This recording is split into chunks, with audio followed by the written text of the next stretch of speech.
Davlat boshqaruvi aniq, ishonchli va dalillarga asoslangan statistik ma'lumotlarga tayanishi zarurligi uchun aholi va qishloq xo'jaligini ro'yxatga olish ana shunday ma'lumotlarni shakllantiradigan, mamlakat taraqqiyoti uchun strategik ahamiyatga ega bo'lgan eng yirik statistik tadbir hisoblanadi. Aholining soni va tarkibi, bandlik va turmush sharoiti, migratsiya jarayonlari, uy-joy fondi, ta'lim va sog'liqni saqlash tizimiga bo'lgan ehtiyojlar to'g'risidagi ma'lumotlar bu nafaqat statistik ko'rsatkich, balki davlat siyosati uchun bevosita boshqaruv vositasi sifatida ham xizmat qilmoqda.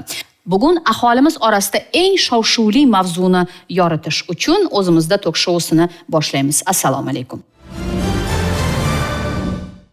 Aholi va qishloq xo'jaligini ro'yxatga olish uchun o'zi nima uchun qilinyapti va nega muhim? Aholi va qishloq xo'jaligini ro'yxatga olish, boya o'zinglar ham ta'kidlab o'tgandek, muhim boshqaruv qarorlarini chiqarish uchun hamda to'g'ri hamda manzilli qarorlarni chiqarish uchun ham aholi hamda qishloq xo'jaligini ro'yxatga olishni o'tkazish muhim hisoblanadi. Chunki har bir davlat o'zini o'sha boshqaruv qarorlarini chiqarar ekan, ularni to'g'ri, manzilli, joy-joyiga borish uchun, undan tashqari o'sha byudjet mablag'laridan oqilona foydalanish uchun ham qo'lida ishonchli aholi to'g'risidagi barcha ma'lumotlar qo'lida bo'lishi kerak bo'ladi.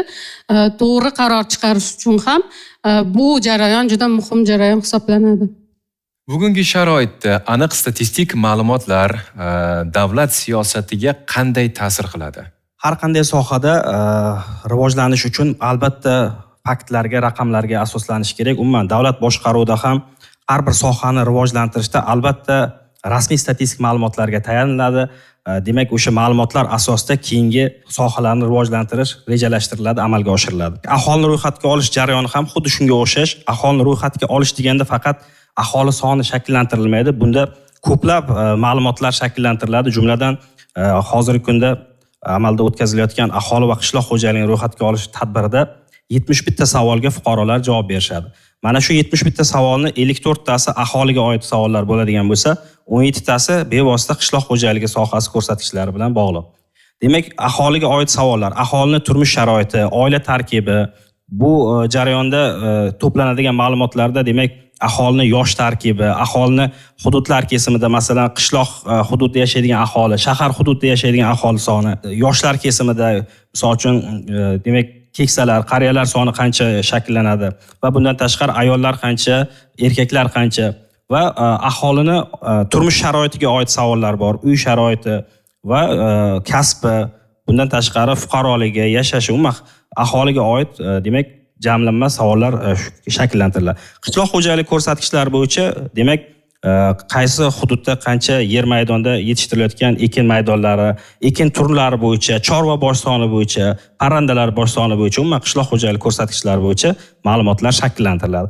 Va ushbu ma'lumotlar natijasida shakllangan, to'plangan ma'lumotlar kelgusida mamlakatni kelgusi rejalarini, istiqbollarini belgilashda muhim ahamiyat kasb etadi. Buni oddiy fuqarolar uchun misollar tariqasida tushuntiradigan bo'lsak, demak bugungi kunda o'sha mahalla kesimida, eng quyi bo'lgan mahalla bo'ladigan bo'lsa yoki tuman, viloyat kesimida o'sha hududda qancha mahsulot yetishtiriladi, qishloq xo'jaligi mahsulotlari, o'sha hududda mahallada qancha fuqarolar bor, ularni qanchasi yoshlar, qanchasi qariyalar, yoshlar sonidan kelib chiqib o'sha hududda maktab, bog'cha rejalashtiriladi yoki misol uchun boshqa ijtimoiy sog'liqni saqlash xizmatlarini, obyektlarini qurish rejalashtiriladi. Qishloq xo'jaligi ko'rsatkichlaridan o'sha hududda qancha ekin turlari yetishtirilishi, qancha chorva bosh soni borligi va aynan o'sha hududda yetishtirilayotgan qishloq xo'jaligi ko'rsatkichlari o'sha hudud aholisini ehtiyojini qoniqtira oladimi yoki yo'qmi degan savollarga javob topiladi. Va shundan keyin qishloq xo'jaligi sohasi siyosati shunga qarab yuritiladi. Mana qarangda 71 ta savol dedingiz. Men mana shu so'rovnomani to'ldirayotgan paytimda endi sharoit, yoshim, kasbim tushunarli-ku, uyingizni devorlari nimadan qilingan degan savol ham uchratdim-da, ya'ni shu betondanmi, g'ishtdanmi, nima uchun bu savol kerakligini lekin tushuna olmadim, to'g'risini aytadigan bo'lsam. Olganda har bir tadbirni o'tkazilishini o'zini huquqiy asosi bo'ladi, tartibga soluvchi me'yoriy huquqiy hujjatlari bo'ladi. Jumladan aholi va qishloq xo'jaligini ro'yxatga olish tadbirini o'tkazish ham butun dunyoda demak Birlashgan Millatlar Tashkilotining aholishunoslik jamg'armasi tomonidan tavsiya etiladi. Davlatlar har 10 yilda, rivojlangan davlatlar ehtiyojidan kelib chiqib har 5 yilda ham ushbu tadbirni o'tkazadi. bizda ham ushbu tadbirni o'tkazish avvalo ushbu tashkilotning tavsiyalari asosida va bundan tashqari o'sha mamlakatimizda huquqiy baza yaratilib, ya'ni aholini ro'yxatga olish to'g'risidagi qonun 2020-yilda imzolangan va shu asosga ko'ra demak ro'yxatga olish jarayonlarini o'tkazish belgilangan va ro'yxatga olish jarayonini o'tkazish uchun demak savolnoma tarkibi bo'ladi. Savolnoma tarkibida ham yuqorida aytganimizdek Birlashgan Millatlar Tashkilotini tavsiyalari bo'ladi. Mana shu bir 20 yoki 15 ta savol butun dunyoda davlatlarga bir xil belgilangan savollar bo'ladi. Nima uchun ular tavsiya etadi? Sababi ertaga xalqaro maydonda o'sha davlatlarni solishtirish uchun, taqqoslash uchun kerak bo'ladigan ko'rsatkichlar bor. Masalan, uy-joy fondi, uy-joyni o'sha sharoiti bo'yicha ma'lumotlarni aynan o'sha Birlashgan Millatlar Tashkilotining tavsiyalari asosida berilgan. Va bundan tashqari qolganiga har bitta davlat o'zini rivojlanish strategiyalarini belgilab olish uchun ehtiyojdan kelib chiqib savolnomaga o'zgartirishlar, qo'shimchalar kiritishadi. Tushunarli. O'sha savollarga javob berish paytida bizda ham ko'plab yurtdoshlarimizda ham albatta bu fikr paydo bo'ldi. Bu savollar nimaga kerak? Kim tuzgan bu savollarni? Kabi fikrlar paydo bo'lgan. Demak, aytishingiz bo'yicha bizdan avval bu jarayonni amalga oshirgan davlatlar tajribasi va Birlashgan Millatlar Tashkilotining tavsiyasiga ko'ra aniq, kerakli va o'rinli savollar o'rtaga tashlangan. Va bu bevosita ertaga mamlakatning kelajagiga ta'sir o'tkazadi. Kimdir shunchaki bu savolni beramiz deb o'zicha yozib qo'ymagan. Albatta, savolnomani ishlab chiqish jarayonida yuqorida aytganimdek, jamoatchilikka ham bu e'lon qilingan. Dastavval sinov tariqasida o'tkazilganda 320 dan ortiq savol bo'lgan savolnomada. Tasavvur qiling, bitta aholini ro'yxatga olish jarayonida 320 dan ortiq savolga javob to'ldiradigan bo'lsangiz, kamida 2 soat sizni vaqtingiz ketishiga to'g'ri keladi. Lekin biz buni o'sha aholini vaqtini, umuman boshqa resurslarni tejashni maqsadida ham aholi va qishloq xo'jaligi ikkita tadbirni bittada o'tkazish va savolnomani kamaytirishga erishdik. Bu o'sha aynan bitta Milliy statistika qo'mitasi tomonidan ishlab chiqilmagan. Yuqorida aytib o'tganimdek, xalqaro tashkilotlar, xalqaro ekspertlar jalb etilgan va mahalliy davlat idoralari, organlari ham bu jarayonga bevosita ishtirok etgan, jamoatchilik bu jarayonda bevosita qatnashgan. O'sha savollarni yana bir marotaba eslaydigan bo'lsak, o'sha agar yer to'lasi bo'lsa, mabodo favqulodda vaziyat bo'lsa, o'sha yerga bekinib olish uchun yoki bo'lmasa o'sha tovuqlari bo'lsa, o'sha ovqat zaxirasi qanchalik, endi xalqimiz orasida shunday bir gaplar ham bo'ldi. O'zi bizning mamlakatimizda oxirgi marotaba bunday ro'yxatga olish jarayoni 37 yil avval o'tkazilgan ekan. Mana shu vaqt mobaynida kerak bo'lmaganmi shunda? Mana hozir bunga ehtiyoj paydo bo'ldimi? Avvalambor bu juda ham dolzarb savol, juda ham ko'pchilik aholida paydo bo'lgan savollardan biri. Oxirgi marta 1989-yilda o'tkazilgan mamlakatimiz mustaqillikdan oldin mustaqil O'zbekiston sharoitida birinchi marta o'tkazildi va bunga o'tkazishga bir necha bor urinishlar bo'lgan, ya'ni amalga oshirishga harakatlar boshlangan, lekin turli xil sabablar, misol uchun moliyaviy resurslar yoki umumiy o'sha davlat idora tashkilotlarini tashabbuslari bilan bu narsa ko'tarilgan, lekin qolib kelavergan. Ammo o'sha Birlashgan Millatlar Tashkilotini mana yuqorida ham hamkasbimiz aytib o'tishdi, juda ham ko'p tavsiyalari bo'lgan va bu jarayon juda ham uzoq vaqt oladigan jarayon. Ya'ni har 10 yilda o'tkazish rejalashtiriladi. Nima uchun 10 yil deydigan bo'lsak, o'zi buni tayyorgarlik bosqichi bor. Ya'ni normativ huquqiy asoslarni yaratish kerak, targ'ibotni qilish kerak, tayyorgarlik bosqichlar boshqalar bo'lganligi uchun bu narsa bizning hududimizda o'tkazilmay kelgan. Va bunga tayyorgarlik bosqichi 2019-yil boshlangan va oradan mana 7 yil o'tib, mana 2026-yil 15-yanvardan 28-fevralgacha o'tkazish belgilandi. Lekin ehtiyojimiz bo'lgan, ammo imkoniyatlar, resurslar va boshqa sabablarga ko'ra keyinga qoldirib kelingan. Ana endi o'tkazilyapti. Endi bundan keyingi ro'yxatga olish jarayonlari har 10 yilda o'tkazilishi rejalashtirilgan. 2036-yilda keyingi ro'yxatga olish jarayonlari amalga oshirilishi mumkin. Xuddi shunday, endi bu yog'iga mana birinchi marta tajriba bo'lyapti bizada. Endi bundan keyingilari bunga nisbatan yengilroq hamda nima deydi, mamlakatimiz uchun ham osonroq shaklda o'tkaziladi. O'zi statistika nima deyapti? Bizning fuqarolarimiz bu jarayonda nechog'lik faol ishtirok etishyapti? Chunki shaxsan men o'zim ham darrov bu narsaga o'sha jonbozlik ko'rsatib ro'yxatdan o'tganim yo'q. Menga o'sha oilaviy poliklinikamdan hamshira qo'ng'iroq qilganlardan keyin, o'sha mahalla raisim qo'ng'iroq qilganlardan keyin oxiri o'tdim, demak kerak ekan. Ishxonadan so'rashdi bu narsani. O'zi qanday fuqarolarimiz bu narsaga qarashyapti? Bu xabaringiz bor, ikkita bosqichda o'tkazilyapti. Birinchisi o'sha 15-yanvardan 31-yanvargacha onlayn ro'yxatga o'tkazish va 4-fevraldan 28-fevralgacha bu mahalliy yettilik xodimlarni uyma-uy yurib o'tkazish jarayoni hisoblanadi. Shunda biza o'ylagandikki, ya'ni o'sha fuqarolarimiz tomonidan bu narsa birinchi marta amalga oshirilayotganligi uchun xuddi mana o'zingizda boshingizdan kechirgansiz, to'g'ridan-to'g'ri o'tish yoki nima deydi, targ'ibotlarni amalga oshirganmizki, qanday bo'lish ehtimol bizada juda ham kam edi. Ya'ni boshlanishida prognozlarimiz kam edi. Masalan, birinchi onlayn bosqichda 20-30% gacha o'tkazish rejalashtirilgan bo'lsa, lekin juda ham targ'ibotda mana shu televideniyani kuchi bilan, hamma davlat idoralarini tashviqot targ'ibotlari bilan bu narsa juda ham kutilgandan ommalashib ketdi. Aniq raqamlar bormi? Birinchi bosqich onlaynda qancha ro'yxatdan o'tdi va ikkinchi bosqich shu joylarga borib amalga oshirilayotganda bugungacha qancha ro'yxatdan o'tdi? Albatta bizada aniq raqamlar bor. O'sha 31-yanvar holatiga ko'ra ro'yxatga olish o'sha 82-3%. Ya'ni O'zbekiston Respublikasi aholisini o'sha 30 millionga yaqin aholi o'tkazildi ro'yxatga. Birinchi bosqichda. Albatta o'sha aholimizning o'zi onlayn ro'yxatda o'tganlar soni 30 millionga yaqin bo'ldi. Bu umumiy o'sha ro'yxatdagilarning 82-3%. Bugungi kun holatiga bu 95% dan o'tdi. Ya'ni 95% umumiy o'tkazilishi lozim bo'lgan xonadonlar soni 95%, ya'ni bu 34 milliondan oshdi. Shunda jarayon oxiriga yetib qoldi. Jarayonni yakunlanish sanasi bu 28-fevral, menimcha 28-fevralgacha bormaydi. Undan oldin, ancha oldin tugatiladi jarayon. Uzr, bitta savol. Statistika odatda aldaydi degan qarashlar ham bor. Bu yerdagi raqamlar siz aytayotgan natija haqiqatga yaqinmi? 90% da endi deyarli butun mamlakat. Narsani to'g'ri tushunishimiz kerak. Haqiqatdan statistikaga ishonch pastroq jamoatchilikda, aholida. O'zi aslida statistika raqamlarni qayerdan oladi degan bir savol berishimiz kerak-edi. Statistika raqamlarni o'sha aholidan, jamoatchilikdan va o'sha rasmiy statistik ma'lumotlarni o'sha mamlakatimizdagi rasmiy idoralar, tashkilotlar, korxona va tashkilotlardan oladi. Bugungi kunda aynan ro'yxatga olish jarayonidagi ma'lumotlarga bo'ladigan ishonchsizlikka keladigan bo'lsak, bu ma'lumotlarni aynan fuqarolarning o'zlari berishadi. Aholi ma'lumotlarni to'g'ri va ishonchli, aniq ma'lumotlarni beradigan bo'lsa, ertaga aynan o'sha aholini o'zi uchun davlat tomonidan, hukumat tomonidan qabul qilinadigan qarorlarning to'g'riligiga olib keladi.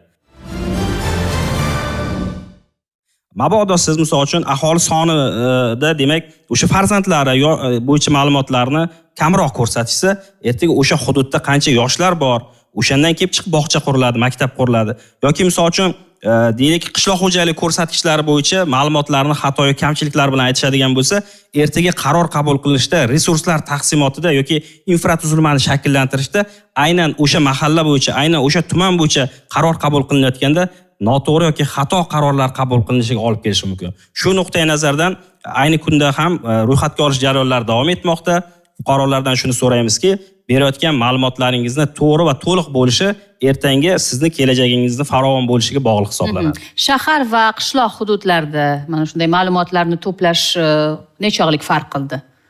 Ya'ni kimcha shahardagi aholi faolroq, qishloq joylardagi esa biroz kechroq berishdi ma'lumotlarni, qanday bo'ldi? Aslida biz shahar hududida birinchi bosqichda aholi ko'proq faol qatnashadi, internet yaxshi ishlaydi, ko'pchilik shaharda internetdan faol ishtirok etadi degan kutilmalar bo'lgan.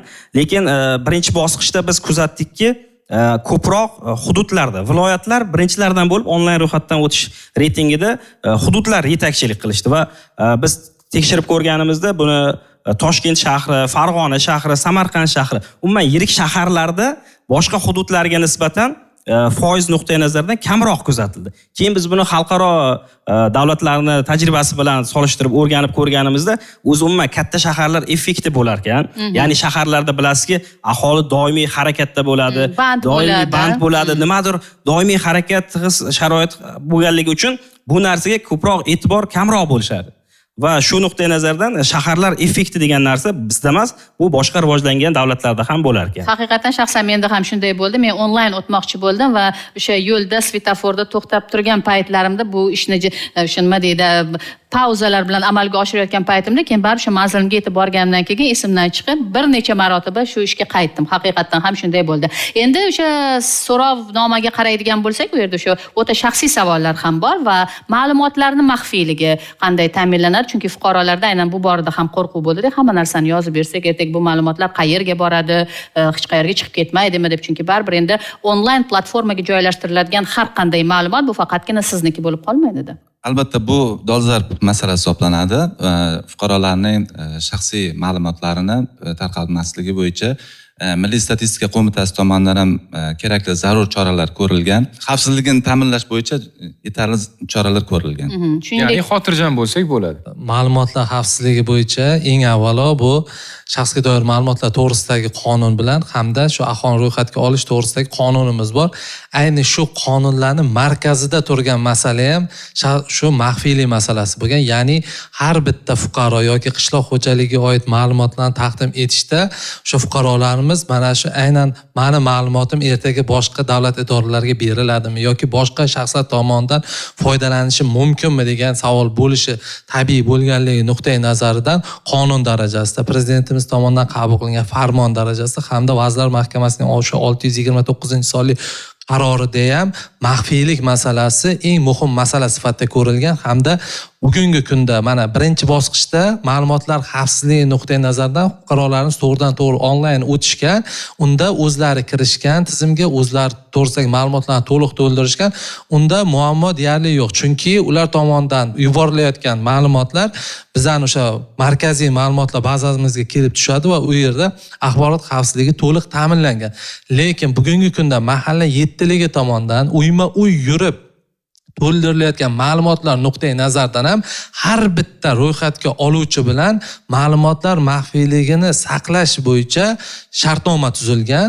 O'sha shartnoma ular imzolashgan. Agar qanaqadir ma'lumot sizib chiqadigan bo'lsa yoki tarqaladigan bo'lsa yoki chiqib ketadigan bo'lsa, ular amaldagi qonunchilik hujjatlariga muvofiq jinoiy javobgarlikka tortilish masalasi ko'rsatib o'tilgan. Shu nuqtai nazardan ham bu masala bo'yicha fuqarolarimiz hech qanaqa muammo yoki xavotir bo'lishi kerak emas. Xodimga nisbatan javobgarlik bor. Albatta, u xodim o'sha jarayon, men aytdim-ku, bu tayyorgarlik bosqichi 1 yildan buyon davom etyapti. Ya'ni har bitta xodim o'qitilgan, holat bo'yicha tushuntirilgan. Agar ma'lumotlar maxfiyligiga rioya qilmasligi yoki qanaqadir ma'lumotlar sizib chiqishi ularga javobgarlik keltirib chiqilishi bo'yicha shartnoma, ya'ni aynan o'sha ma'lumotlar xavfsizligi bo'yicha shartnoma imzolangan. Tushunarli. Statistikaga qaraydigan bo'lsak, 90% dan allaqachon o'tib ulguribdi, lekin qanchadir qismi qolgan. Nimadirni bajarish yoki bajarmasligimizga uni oqibati ham sabab bo'ladi. Ro'yxatdan o'tish jarayonida agar qatnashmasa fuqaro, uni qanaqa oqibatlari bor? O'zi bu ro'yxatdan o'tishdan qolib ketish mumkinmi?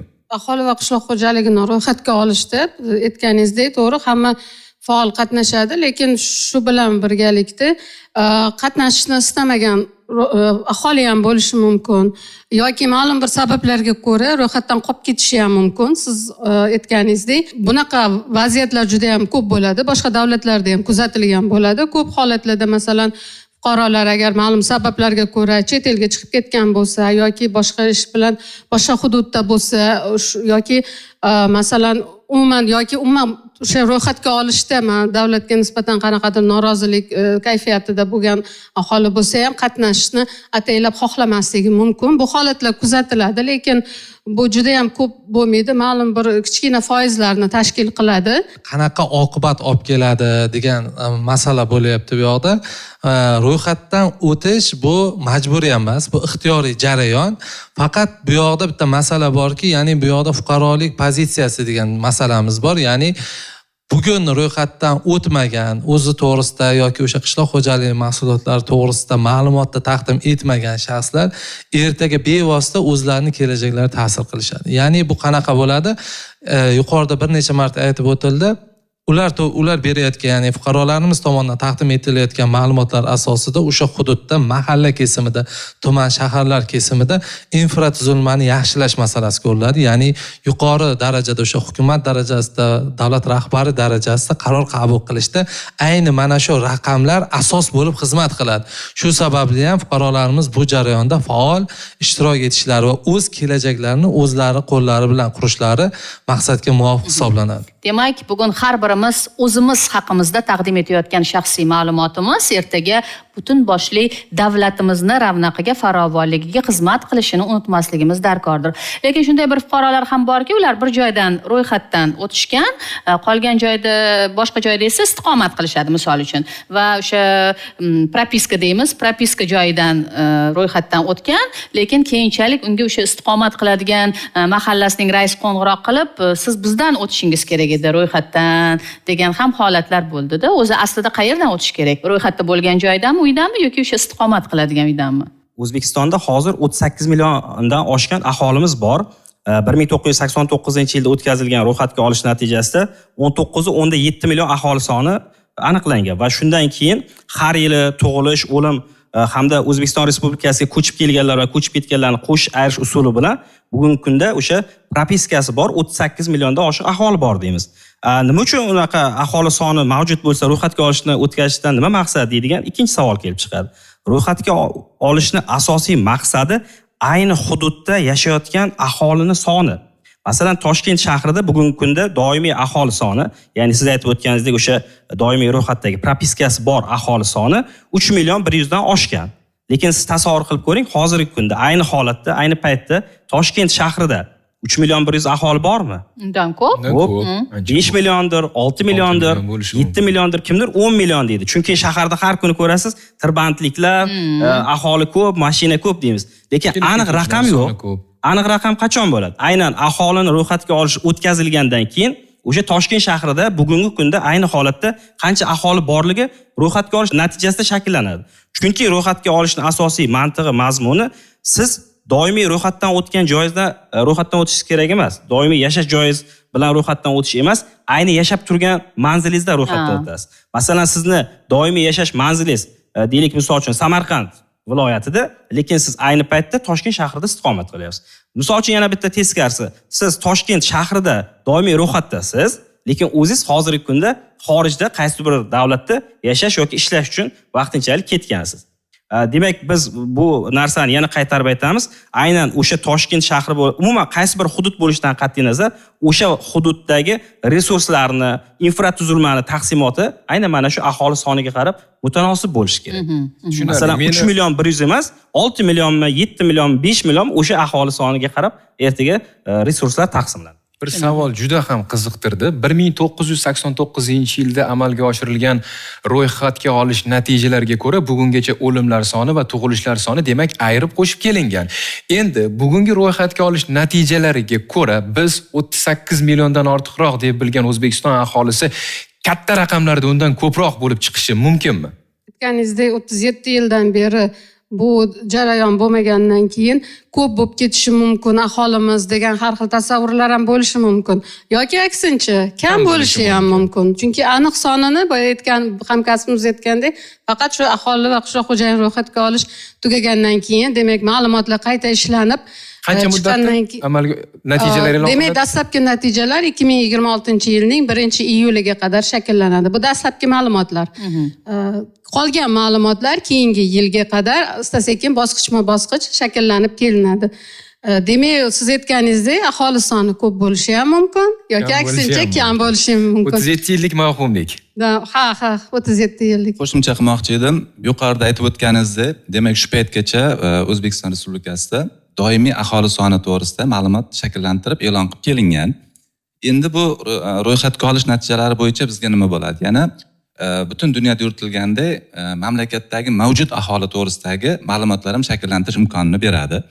Bunda hozir yuqorida hamkasblarim aytib o'tib ketdi. Demak, mana shu O'zbekiston Respublikasi hududida 2026-yil 15-yanvar 00 holatiga mavjud bo'lgan 1 yildan ko'proq istiqomat qilayotgan chet el fuqarosi bo'lsa, masalan, bu mavjud aholi tarkibiga kirishi mumkin. Demak, O'zbekistonda aniq muhim istiqomat qilayotganlar, xorijda yashayotganlar to'g'risida aniq ma'lumotlar paydo bo'ladi Aniq bizda. ma'lumotlar paydo bo'ladi.